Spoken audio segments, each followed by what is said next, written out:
तो पिछले एपिसोड में ओल्ड मैन ने येबाई को बता रहा था कि फेरी आजकल एग्जिस्ट नहीं करते, लेकिन तभी येबाई को एक छोटा सा रेड कलर का फेरी देखा था। इसीलिए येबाई ने ओल्ड मैन को यकीन से कहा था कि फेरी अब भी होते हैं। तो इस एपिसोड की स्टार्टिंग में ओल्ड मैन ने कहा, क्या तुम्हें पूरा यकीन है कि फेरी होता है? येबाई ने कहा, मुझे सच में नहीं पता, यह बस एक एहसास है, मैं सिर्फ महसूस कर सकता हूँ। मैंने उन्हें कहीं देखा है, मुझे फेरी पर पूरा बिलीव है। ओल्ड मैन ने कहा, जब मैं तुम जैसे यंगस्टर से मिलता हो अपने इमोशन को कंट्रोल नहीं कर पाता। ठीक है, चलो मैं तुम्हें कुछ दिखाता हूँ, मेरे पीछे आओ, और एक रूम की तरफ ले जाने लगा। येबाई ने कहा, अरे कहाँ ले जा रहे हो? ओल्ड मैन ने कहा, अरे धीरज रखो, और एक अंडरग्राउंड रूम में डोर ओपन करके दोनों नीचे चले जाने लगे। येबाई ने कहा, वाओ, एक अंडरग्राउंड रूम। तभी ओल्ड मैन ने कुछ ढूंढते हुए कहा, मुझे याद है, मैंने इसे यही कहीं रखा था। अरे वाह, मिल गया। येबाई ने कहा, ये क्या है? और मन में कहा, मुझे तो बिलीव नहीं है कि इस कचरे के ढेर में कुछ अच्छा भी मिल सकता है। ओल्ड मैन ने एक छोटा सा बक्स दिखाते हुए कहा, ये एक फेरी का सीड है।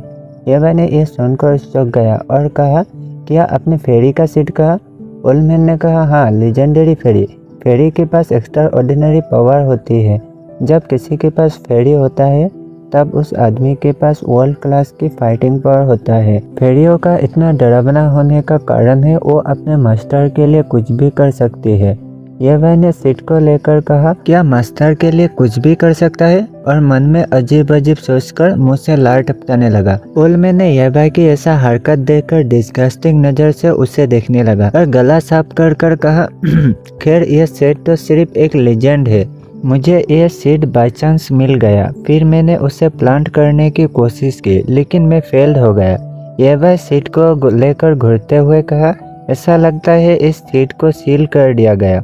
ओल्ड मैन ने कहा, क्या सील कर दिया गया? येबाई ने कहा, हाँ, सील्ड है, इस पर लिखा हुआ है सील कर। ओल्ड मैन ने कहा, क्या तुम्हारा मतलब इस अजीब से सिंबल से है? येबाई ने कहा, हाँ, और खुद से कहा, डैम इट, मैं तो भूल ही गया था, इस दुनिया पर कोई चाइनीज नहीं है। अब ये सीड मेरे पास है, लेकिन इसके सामने की तरफ चाइनीज लैंग्वेज में क्लियर तरीके से सील्ड लिखा हुआ है। और हंसकर कहा, अंकल, ये सीड ऑफ फेरी को मैं ग्रो करूंगा। ओल्ड मैन ने कहा, तो मैं तुम्हें गुड लक विश करता हूँ। फिर येबाई बाहर आकर सीड पर ब्लड डालकर एक्टिव करने लगा, लेकिन वो ब्लड देते देते सूख गया, लेकिन उससे सीड पर कुछ फर्क नहीं पड़ा। फिर सीड को मिट्टी में प्लांट करके अच्छे से पानी और बेहतर मिट्टी देने लगा, लेकिन उससे भी कोई फर्क नहीं पड़ा। ये देखकर मिट्टी में लोटपोट होकर कहा, ये क्यों काम नहीं कर रहा? अब मुझे क्या करना चाहिए? और घर में आकर सीड को लेकर बाहर देखते हुए कहा, सो कॉल सीड मुझे सरासर धोखा दे रहा है। एक्चुअली मुझे पता था कि ये काम नहीं करेगा। और बाहर आकर मून को देखते हुए कहा, मून तो मेरे दूसरे वर्ल्ड में भी एक है, मेरी स्टूपिड डैड भी उसे देख रहा होगा। तभी क्रैक क्रैक करके गार्डन के भीतर से साउंड आने लगा।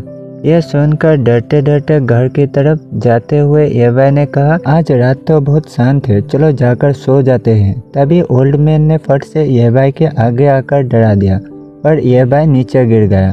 ओल्ड मैन ने कहा, स्टूपिड, गार्डन में से साउंड आ रही है और तुम अंदर भाग रही हो, जाओ जाकर देखो, अगर किसी भी बीस्ट ने फ्रूट को खराब किया तो मैं तुम्हें मार डालूंगा। येबाई ने कहा, ठीक है, मैं जा रहा हूँ।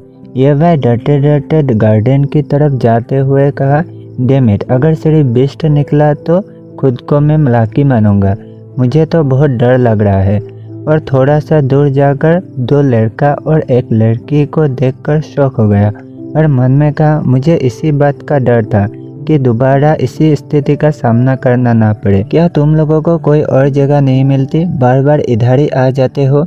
अरे यार, मैंने काउंटलेस बार प्रोन फिल्म देखा है, लेकिन इसका क्वालिटी बिल्कुल बकवास है। अरे उनके सामने उगने वाला मेडिसिन प्लांट तो बहुत ही प्रीशियस है, उन्हें डिस्ट्रॉय ना कर दे। तभी उनमें से किसी ने उसे डिस्ट्रॉय कर दिया। ये देखकर येबाई गुस्से से कहा, डैम इट, कुतिया। दूसरे साइड लड़की ने अचानक अपना दांत बड़ा करके उनमें से एक लड़का को काट लिया। फिर इंजर्ड लड़का ने कहा, अरे तुम स्वांची नहीं हो, तुम एक डीमन हो, और फाइटिंग एनर्जी का शील्ड बनाकर लड़की को दूर फेंक दिया। डीमन लड़की ने कहा, अच्छे बच्चे बनो और मेरी डिनर बन जाओ। दूसरे लड़का ने कहा, तुम डीमन स्वांसी के साथ क्या किया? इंजर्ड लड़का ने कहा, तुमने न्यू मून में एंट्री करने की हिम्मत क्या तुम मरना चाहते हो? डीमन लड़की ने कहा, स्टूपिड ह्यूमन, ये क्या बकवास कर रहे हो? मैंने यहाँ आने की हिम्मत किया, जिसका मतलब अब तुम लोग बच नहीं सकते, और हवा में ऊपर उड़ने लगा। तभी साइड से डीमन लड़की पर येबाई ने कुछ फेंक कर मारा। उससे डीमन येबाई की तरफ देखकर कहा, तो अभी भी कुछ मछलियाँ जाल से बाहर है, मैं तुम्हें नाश्ते के रूप में खा जाऊंगा। और येबाई पर अपना बालों से अटैक कर दिया। येबाई जैसे तैसे नीचे झुककर अटैक को डच कर लिया। दोनों लड़के येबाई को देखकर कहा, क्या तुम? येबाई ने अपना अजीब सा शक्ल बनाकर कहा, हाय। लंबे बालों वाला लड़का ने कहा, स्टूपिड, तुम क्यों इधर फिर से आ गए? दूसरा लड़का ने गुस्से से कहा, तुम इंतजार करो, मैं तुम्हें बाद में आकर देखूंगा। डीमन लड़की ने कहा, तुम दोनों हीरोज पहले इस लड़के को मार दो। लंबे बालों वाला लड़का ने अपना अटैक अर्थ ग्रफ्ट रेडी करते हुए कहा, ये तो बस एक डीमनस है, तुम इतना एरोगेंट क्यों हो रहे हो? और फाइटिंग एनर्जी का पंच रेडी करके डीमन की तरफ अटैक कर दिया। डीमन ने सारे अटैक को अपना बालों से जकड़कर डिस्ट्रॉय कर दिया। यह देखकर दोनों लड़का शॉक हो गया। डीमन लड़के उनको डरता हुआ देखकर हंसने लगा और दोनों लड़कों को अपने बालों से जकड़कर एक कुकुन में बदलकर डिबोर कर लिया और कहा, सो डिलीशियस। और ब्लश करते हुए कहा, यह काफ़ी नहीं है, मैं और भी चाहता हूँ, मुझे और खाना है। और अगले ही पल गुस्से से येबाई की तरफ देखा, लेकिन येबाई हुआ नहीं था। फिर ऊपर से कहा, हे हैंडसम यंग मैन, यह पूरा एरिया मेरी कंट्रोल में है, तुम बच नहीं सकते। येबाई डर कर पास से झाड़ी में छुपकर बैठा है और मन में घबराते हुए कहा, मैं क्या आज यहीं मर जाऊंगा? तभी येबाई के पास लड़की का बाल नुकीला वेपन की तरह आकर छाती की आड़ पार हो गया और येबाई मुँह से खून खसते हुए कहा, मैं वो। और नीचे गिरते हुए मन में कहा, क्या गॉड मेरे साथ मजाक कर रहे हैं और मुझे इस बात का हजम नहीं हो रहा है कि मैं इतना जल्दी कैसे मर सकता हूँ। मुझे अभी भी बहुत कुछ करना बाकी है, अब पछताने का क्या फायदा। तभी डीमन नीचे उतरते हुए कहा, सो ब्यूटीफुल, ब्लड से लथपथ एक ह्यूमन बॉडी, इतने ब्यूटीफुल, उससे मेरी भूख और भी बढ़ जाती है। और बालों से हैंड बनाकर उसे एक निवाले में खाने की तैयारी करने लगा।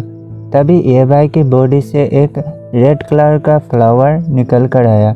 यह देखकर डीमन शॉक हो गया और मन में कहा, एक फ्लावर? और फ्लावर येबाई के चारों तरफ से बाहर आते हुए कहा, मैं हेल से आया हूँ, मैं फ्लैश से आया हूँ। और फ्लावर से धीरे धीरे एक फेरी में बदलकर कहा, मैं तुम्हारी जान लेने आया हूँ। और येबाई को बालों से लिपटकर पास लाते हुए कहा, क्या यह मर गया? और डीमन की तरफ देखते हुए गुस्से से कहा, क्या तुमने ये कैसे कर सकते हो? और येबाई को कहा, आप कभी मर नहीं सकते।